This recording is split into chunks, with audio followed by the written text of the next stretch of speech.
Hurricanes, forest fires, chemical spills, or bioterrorism. All emergency situations that require prompt action on your part. But how will you protect yourself and your loved ones? Should you stay or should you go? Should you evacuate or shelter in place? What's the difference between sheltering in place and just staying at home? Hi, I'm Tanya, and these are crucial questions to ask. And knowing the right answers and the right steps to take can be a matter of life or death. Generally, you will evacuate for disasters that have ample warning time, and an official order to evacuate has been issued, such as with a wildfire, hurricane, or flood. But in some disaster instances, local authorities may tell you to shelter in place. Officials say shelter in place is not the same thing as taking shelter or just staying at home in case of a storm or tornado. Sheltering in place means to take immediate cover in an interior room and sealing the room. Generally, sheltering in place only lasts a few hours. If notified by authorities to shelter in place, what do? Act quickly. Get everyone indoors and into a pre-selected interior room. Emergency situations that would cause you to shelter in place involve chemical or biological contaminations caused by industrial fires or incidents, roadway or tanker truck accidents, as well as terror threats. A shelter-in-place incident happened in Baltimore, Maryland, when a train derailed inside a tunnel, causing a dangerous chemical fire.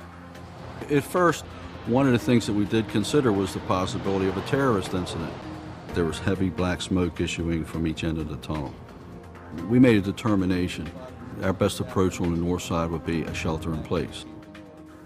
To effectively shelter in place, you need to plan ahead, select the right room, know how to secure your home, gather your disaster supplies kit, and practice what to do.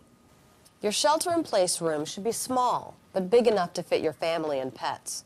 Select an interior room of your home that has few or no windows, such as a large storage closet or bathroom. If told to shelter in place, secure your home before you head to your pre-selected room. How do you secure your home in a shelter-in-place situation? Simple. Just follow these steps. Close and lock all doors and windows. Turn off all fans, heating and air conditioning systems.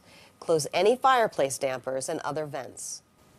And what you're trying to do then is to seal yourself from the outside air. You're trying to keep yourself protected in the building that you're in and protect yourself from the outside elements. Now, seek refuge in your pre-selected room. Bring along your disaster supplies kit, which should include food, water, plastic sheeting, and duct tape.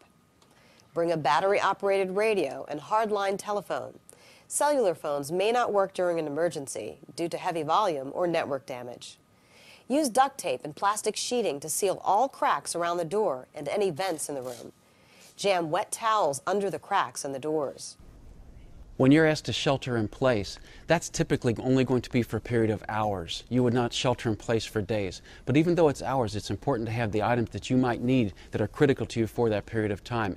If we had to shelter in our home, we feel like we're really prepared. We've got duct tape and plastic in the event that we do need to seal the windows and vents. We've got our water and food and everything we can put together in about 30 seconds. Next, call your emergency contacts to let them know about your situation. You should have both a local and out-of-town contact. Your emergency contacts can be family or friends. Listen to the radio or television for further news or directions, or until you are told it is safe to stop sheltering in place or to evacuate. What would you do if during a shelter-in-place emergency you aren't at home? Whether at work, school, or a public building, you should go to an upper-level interior room and seal that room. Ask any visitors to shelter in place with you. More than one room may be necessary. Make sure that your schools and workplaces have emergency plans in place and familiarize yourself with them. You can also shelter in place in your car. Pull off to a safe, shady spot. Turn off the engine. Close the windows and vents and remain in your car. If you're close to home or a public building, safely drive there to shelter in place. When authorities advise you to stop sheltering, take precautions to be extra safe. Unseal and open doors and windows.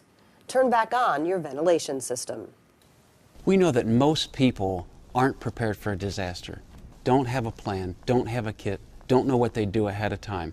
It's time for us to wake up and understand that if we think about these things ahead of time, it's so much better for our well-being should something happen.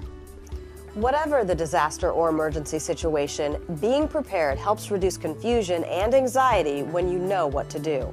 So now that you know how to shelter in place, put that knowledge into action. Plan ahead by selecting a room, building or buying a disaster supplies kit, and practicing what to do. For more information to effectively shelter in place, visit the American Red Cross website at www.redcross.org. At this site, you can download brochures, learn more preparedness steps, order disaster supplies kits, and connect to your local Red Cross chapter. Thanks for joining me. So get out there and get prepared.